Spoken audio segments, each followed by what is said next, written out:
This is Mary Lewis at A Tiny Homestead, the podcast comprised entirely of conversations with homesteaders, cottage food producers, and crafters. A Tiny Homestead podcast is sponsored by Chelsea Green Publishing. If you're enjoying this podcast, please like, subscribe, share it with a friend, or leave a comment. Thank you. Today I'm talking with Charlotte Smith. Good afternoon, Charlotte. How are you? I'm good, thank you. Good afternoon to you too. Good. So tell me about yourself and what you do. That is a big question. So I live in St. Paul, Oregon, and I've been a farm girl my whole life. As a matter of fact, I went away to college and swore I'd never come back, but then I came back 20 years ago because I wanted my kids to have the same lifestyle. And first of all, started kind of a homestead, milking my own cow to provide milk for my family. And as anyone who has a cow knows, one cow provides milk for like 50 families. So I started selling my milk and had a raw milk dairy and an on-farm store. And then that evolved into about 10 years ago, teaching other homesteaders and farmers and now ranchers to market and sell their products too, because as we all know, these are expensive endeavors, and it's nice to get some money back, either to pay your costs if you're just a homesteader, or if you actually want to make a business out of it. I teach farmers how to do that too. So yeah, I'm a multi-passionate entrepreneur, I like to say. Well, multi-passionate is a great thing. So I talked to a woman named Kate Perferred in Australia last week. And I don't know if you know about her, but she does sort of the same thing you do. But her focus is women over 40 and helping them find what they're good at regarding homesteading to make money to help support the homestead. I don't know if you know about her. I don't. But you're slightly different than her. Number one, you're in Oregon, not Australia. Mm-hmm. And I just was like, I want to see what your take is on how to make this go, I guess.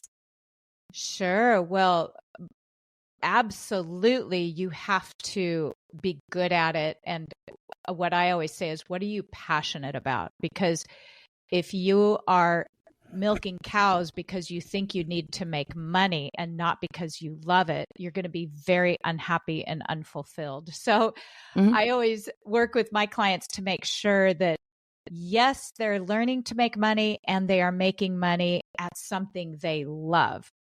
And sometimes it's just a matter of telling them that, yes, you have permission to say you don't enjoy it. Sometimes they're making money at things they don't enjoy because they think they need to keep doing it or need to make money. But yes, so I do similar things. Figure out what you love and what you're passionate about, and you can make a profit at it. So yes, and live a very fulfilling life. All right. That's kind of what I thought. That's why I decided to do a podcast, because I really, really do love it. Yeah, that's wonderful. Yeah. And people love to talk about what they love. So I was like, I love talking to people. People love talking about what they love to do. I'm doing homesteading. I bake. I make crafty stuff. Let's go talk to people who are doing the things that I'm doing. And it's almost a year that I've been doing this, and I still love it as much as the first one I did the last week of August last year. I hear you. I'm the same way. Yep, it's crazy. I was not a podcast listening girl. I've listened to more podcasts from other people in the last 8 months than I have ever listened to in my entire life. Because I needed to know how other people are doing it. Yeah, you educated yourself, huh? I had to, because I was like, I have no idea how to do this. I need help. And that's one of the things that I would say is that if you're going to start a business, do the research. Go look at what other people are doing. Find somebody who's doing what you want to be doing and ask them questions.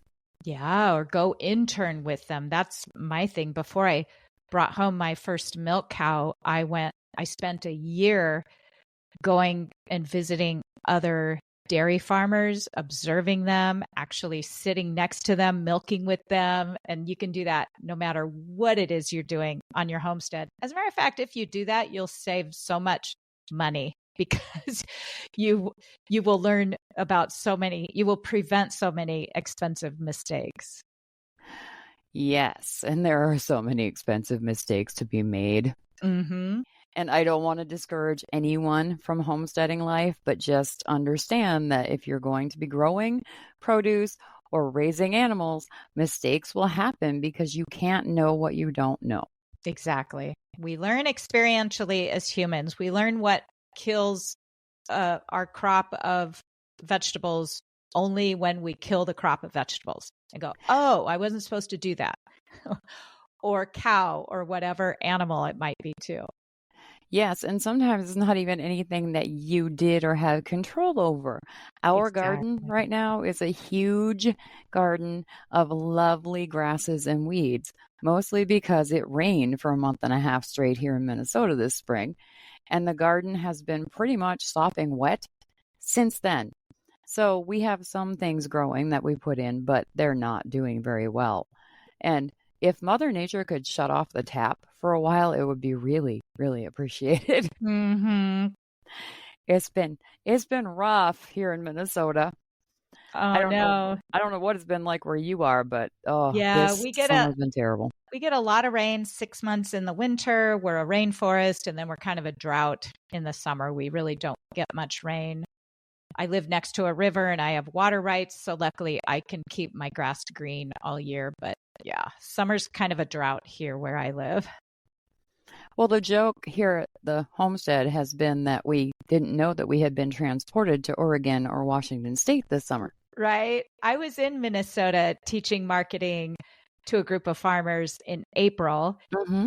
and the day I left, it snowed. And I Yep. thought, oh my gosh, I'm never going to move to Minnesota. It snows in April. Yep. Prince has a song Yeah. called Sometimes It Snows in April, and he was not Yes. Oh wrong. my gosh. You're right. How funny. Yep, that boy grew up here. I think he knew what he was talking about. Yep. Okay, so you have a course that you offer.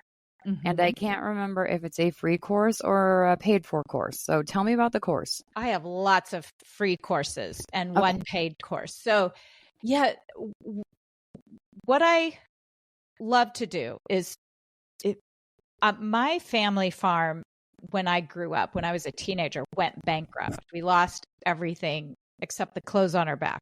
Our house was sold in the bankruptcy sale, the farmland, the equipment, we lost everything but the clothes on our back. So that has stayed with me in my whole life, and I saw a lot of other farmers at that time do the same thing. And now that I've, started my farm back in 2009, I've seen so many farmers go out of business. So my passion in life is to make sure that every farmer everywhere knows they don't have to live in poverty and they can make money on their farm if they learn the money making skills. And for me, that's I teach marketing and I teach farmers how to make money. It's what my website says, because as we know, this is just so expensive. No matter what size you are, even if you just have backyard chickens, it's going to be expensive to feed them and take care of them.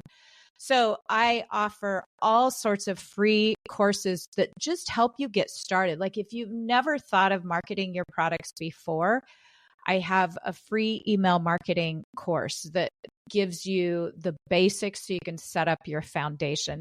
I have a free pricing course called Price for Profit. And I just took all the expenses on my farm and I created some Excel spreadsheets and made it so that you can plug your numbers in. You plug in your expenses and it spits out a number of what you should be charging for your products. And most farmers are shocked. And when I say farmers, I'm talking about farmers, homesteaders, ranchers, anyone trying to make money selling a product direct to consumer. They're usually shocked. So I love people to have that awareness that they're wondering, like, why do I never have any money left at the end of the year?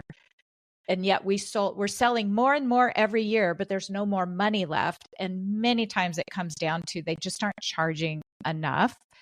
And so I love that exercise. And I can share with you where they can find that free course if you want. Sure. Good. Or you can email it out, but they can go to charlottemsmith.com/price for profit, all one word, price for profit. And it's just a 6-day course. They'll get an email every day with the spreadsheets, and it'll really open their eyes to why they're working so hard for not much return. And so that's kind of the free things really help you get your foundational things set up with email marketing and pricing. And then my paid course, what happens is once you know what to charge, what's going to happen is you're going to feel really guilty charging that much. You're going to feel really scared increasing your price. You're going to think you're going to lose people. So that's where then I do what I have for sale is my course called Farm Marketing Mastery. And that is beginning through advanced marketing training.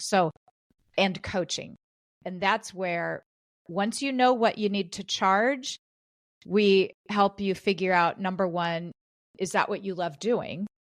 And then coaching you and working with you through the year to make sure you're learning exactly how to market that one thing, price it for profit, and then build consistent sales with loyal customers that come back time and time again. So that's kind of it. My free things are an introduction, and then my paid course is where you learn to be a very confident farm marketer and actually start to make money at what you're doing, which helps you in so many areas. Yeah, because most people who start a business are not fluent in marketing or sales. Right. Marketing sales are a whole different career than the thing that we're starting. And I was lucky enough to have some marketing background because I worked for a friend for 6 years. She was a PR and marketing company. And I had no idea how much I actually learned from her until we moved here 4 years ago. And we're like, oh, we're going to do a farm to market garden, and we're going to do a farm stand on the property, and we're going to do the farmers markets, and we're going to sell produce. And my husband was like, so how do we get the word out? And I was like, I got you covered, honey. Nice. Yeah, because it was in my brain from working with her. And she is still my friend, and I love her more now because she taught me all these things that I didn't even know I was learning by osmosis. So it worked out fantastically. So here's the thing with the spreadsheet thing and showing people what they should be charging for their product. That is a thing we have trouble with sometimes too. Like last year we had just tons of tomatoes, and people wanted tomatoes for canning. And I told my husband, I said, you could probably be charging $1 to $2 more per pound this year than you did last year because there's a higher demand for them. And he was like, yeah, but with inflation, I don't want to do that. It feels like taking advantage. And I was like, it's your garden, it's your baby, it's your tomatoes. You sell them for the price you want to sell them for. And it's bugged me since because on one hand, he's right. Money was very tight for people last year. And we live in a small town. And we were very thankful that people wanted to buy our tomatoes. On the other hand, we could have charged more than the year before. So the whole pricing thing gets real uncomfortable for people. So what should we have done maybe in that situation? Yes. Well, the what you're describing is very real. We take it very personally, like it's our responsibility to help people's budgets. But what I see, and remember, I see big scale. I work with 300 farmers a year of all different sizes, backyards, quarter acre, 1 acre, 3 acre, 5, 10, 100, 10,000 acres. So I have a vast experience over 10 years of thousands and thousands of farmers. And the thing is, if you don't decide to charge a sustainable price, at some point, your husband and or you will say, this is too much work for the money. I'd really like to just go to the beach more this summer. Let's just stop selling tomatoes altogether. And now you've left your community hanging when many of them would rather pay $1 or $2 more per pound and have you there 2, 5, and 10 years later. So when farmers, and it's a skill, it's a learned skill to be able to charge a sustainable price. And what I mean by sustainable is you make enough money that you want to be around. You can prioritize farming over everything else because you're making a profit. It makes it worth the work, and you're there to serve your community long term. If you're not charging enough, it's unsustainable, which means you won't be able to sustain it for years. You won't want to do it 2, 5, and 10 years from now because of the effort involved for the return. So it's a mindset shift. It's purely a mindset shift. And once you get that, you realize that your community wants to support you in being sustainable. They're like, yes, we're happy to pay $1 or $2 more or $5 more per pound, whatever it takes for you to be fair to yourselves and to make sure that you're going to be here in the years to come. So that's it in a nutshell. There's a lot more to it, but it's just shifting how you think about it. Okay. Well, in my husband's defense, he's a very sweet man and he really does want to help the community. So I can totally see where he was coming from. But I'm going to share this particular discussion with him sometime in the next 2 weeks and be like, next summer, we need to figure it out. We need to start, in January and figure out what your time is worth, what the product is worth, and what you think you want to make for what you're doing. Instead of, I'm afraid that people will starve if we don't feed them our tomatoes, Yes. And people will not starve, period. That's a unproductive, unuseful thought that is just not true. They want garden fresh tomatoes and they're happy to prioritize them. I prioritize farm fresh food for my family. 2 of my kids have moved out. I have 1 left at home. So me too. Okay.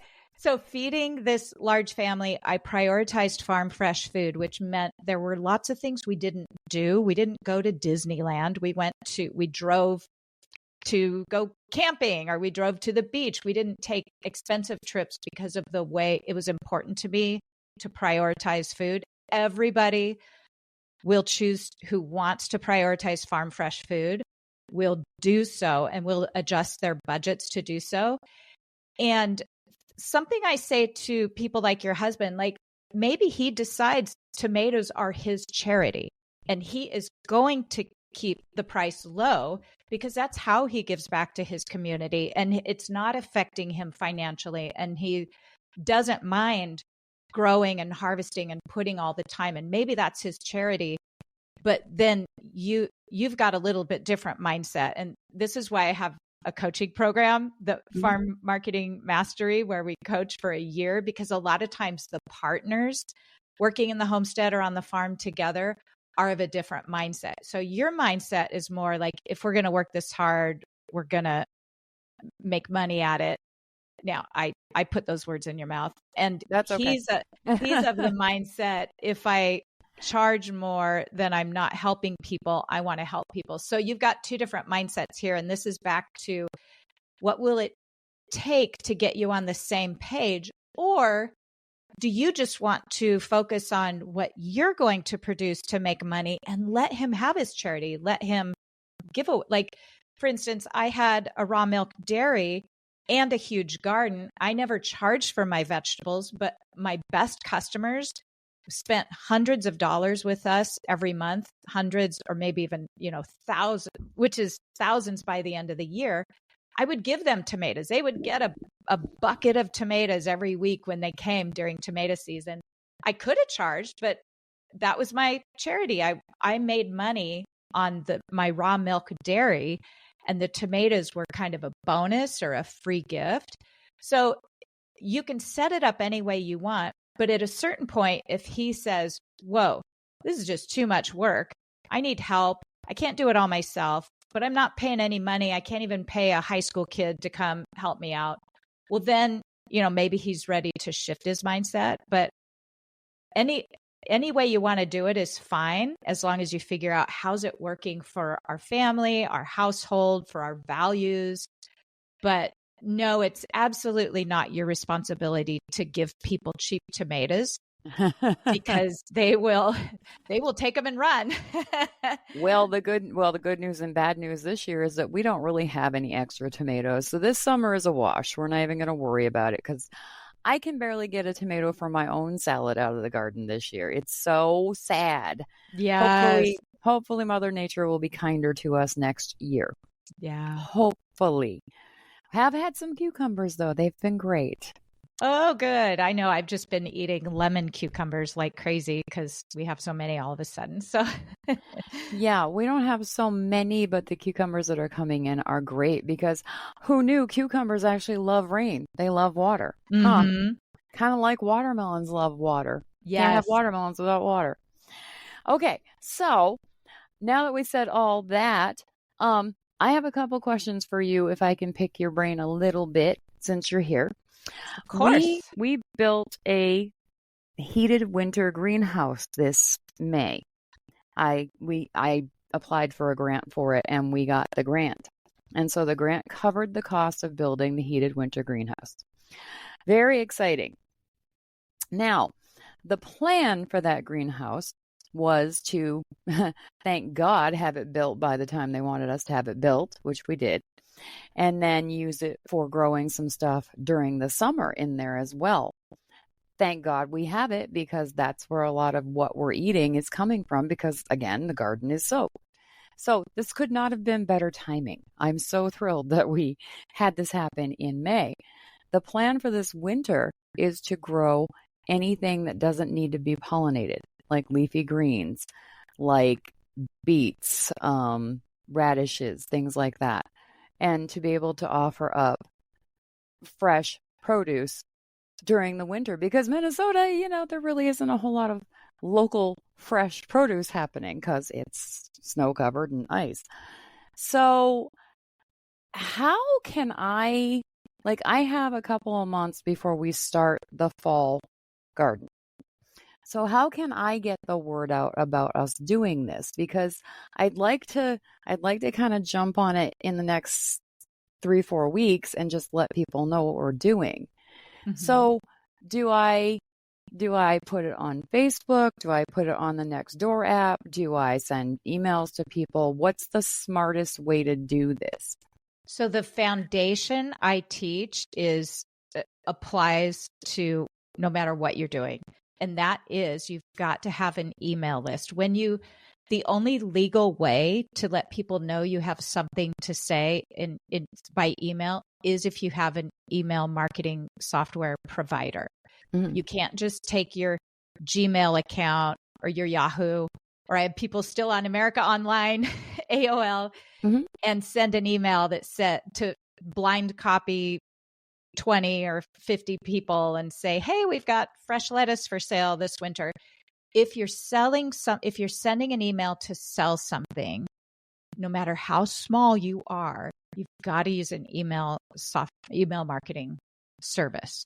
Okay. And those can be free or cheap. And so that's my free email course. That's at charlottemsmith.com/free email course, I believe.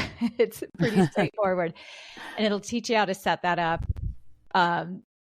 And then what happens is then you do use all these other places, social media, of course, wherever you go, you're funneling people to your email list. And then you just email them once a week.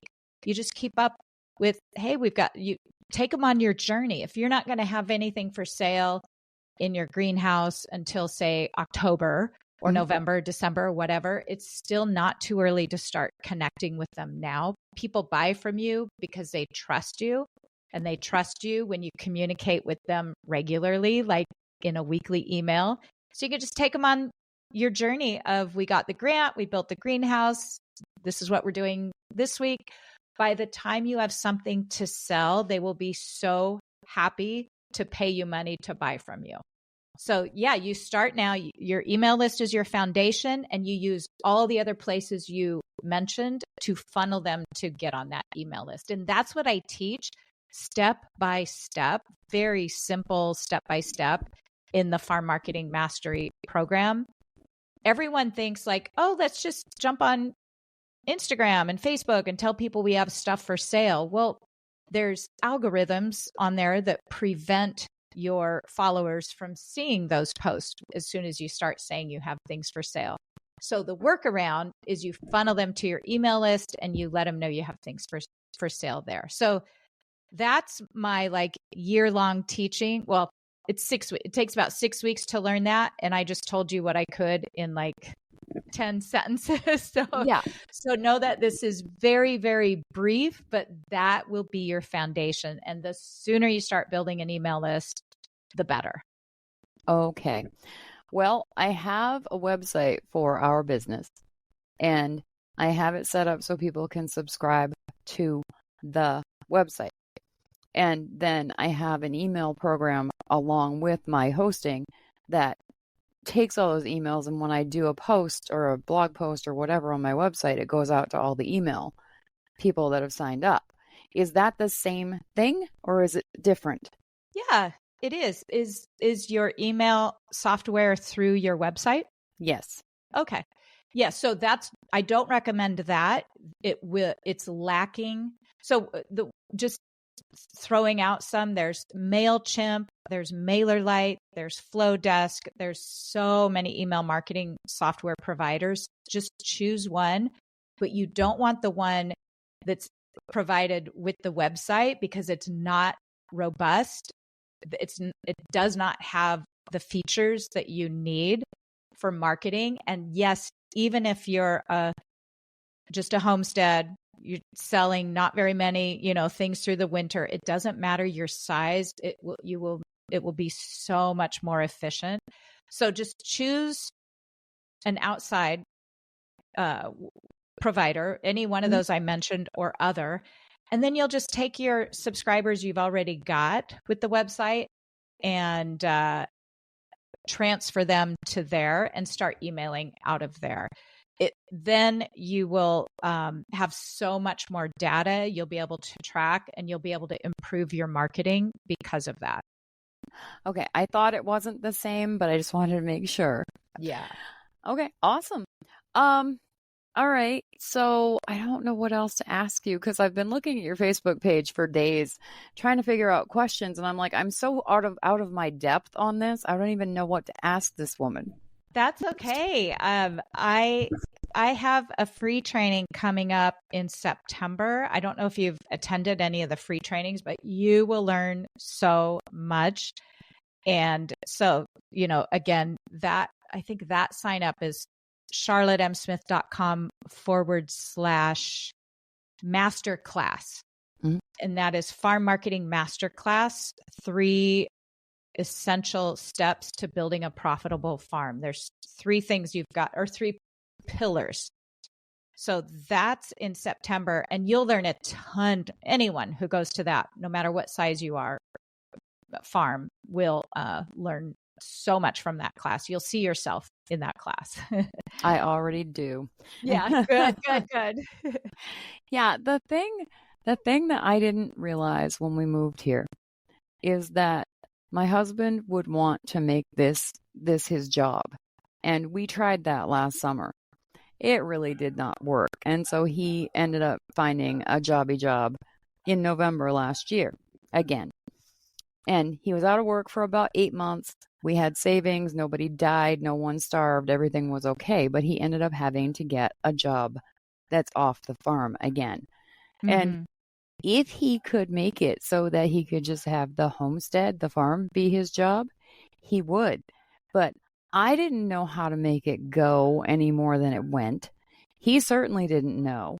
So I am really glad that I found you because I'm going to go take some of your free classes and see what we can do to make it more workable, to make this his job. Yeah. So it's interesting you just said that because the key that he did not have a mindset of making money, even though he wanted it to be his job. Mm-hmm. He then did not charge enough for his tomatoes. So see, he's got, on the one hand, he wants it to be his job, but on the other hand, he's not willing to charge what it takes to make it his job. So he could totally, and this is what I tell farmers all the time, you can absolutely make it your job if you shift your mindset. It's a business, which means a business has profit left over after you pay the expenses and after we pay your husband's salary so he can, replace his job salary. Yeah. Then there's still leftover money. Uh-huh. So, but that's a mindset rather than if your mindset is, I am responsible for getting people cheap food, cheap tomatoes. He's not going to replace his day job. So, and that is what I just described as one of the most common mindset shifts that people join my program to make, that they're in the same position you are, like, we're not making any money. Why not? Oh, I feel guilty charging what I'm supposed to for my meat. Well, that's okay, except that you told me you want this to be your day job, right? So everyone's got to work to make that mental shift to running a business if they want a business. Now, it's okay if they don't, but like you expressed, your husband wanted it to be his business.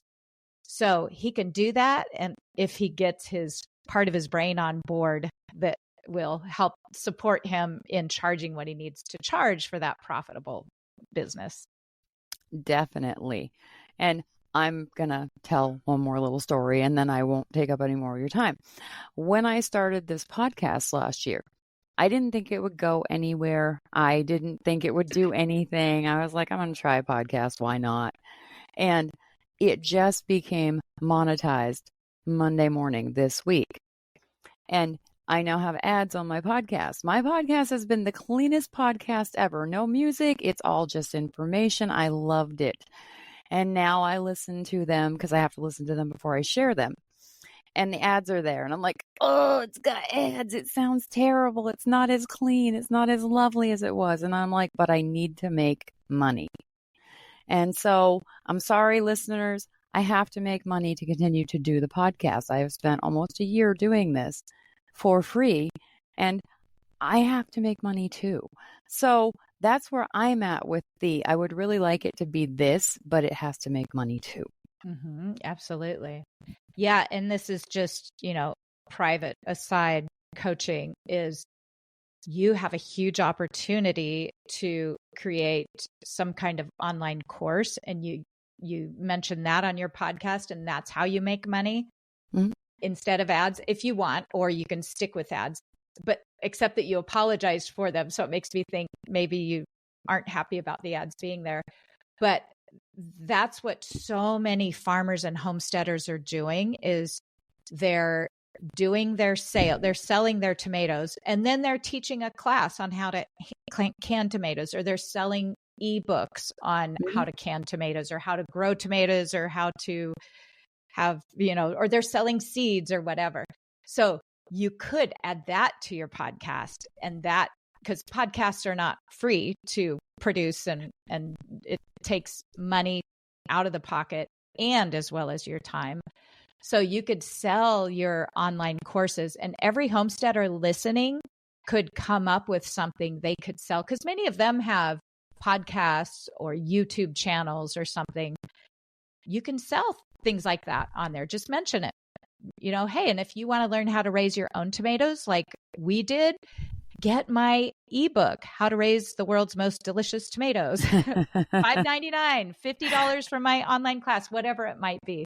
Mm-hmm. So anyway, another thing you can do to help pay for it. Yes, there is a huge market for selling educational information right now. And that's a terrible way of saying it, but I think you know what I mean.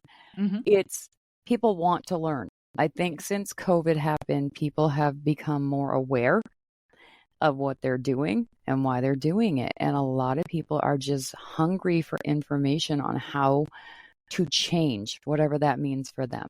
Yeah. So, yeah. But Anyway, Charlotte, I really appreciate you taking the time to talk with me. And I didn't really expect you to help me as much as you have, but in helping me, I'm sure you help the listeners too. I love helping, and it's fun. I want every homesteader farmer to know you can make money. You don't have to go in the hole. You can at least cover your expenses. So I'm happy to help you. And yes, definitely others will be struggling with these same things we talked about. So I'm glad you're out there sharing all this information. I am trying so hard to get everything out there I can get out there in the time that I have allotted to me. All right. Thanks, Charlotte. Have a great afternoon. Thank you.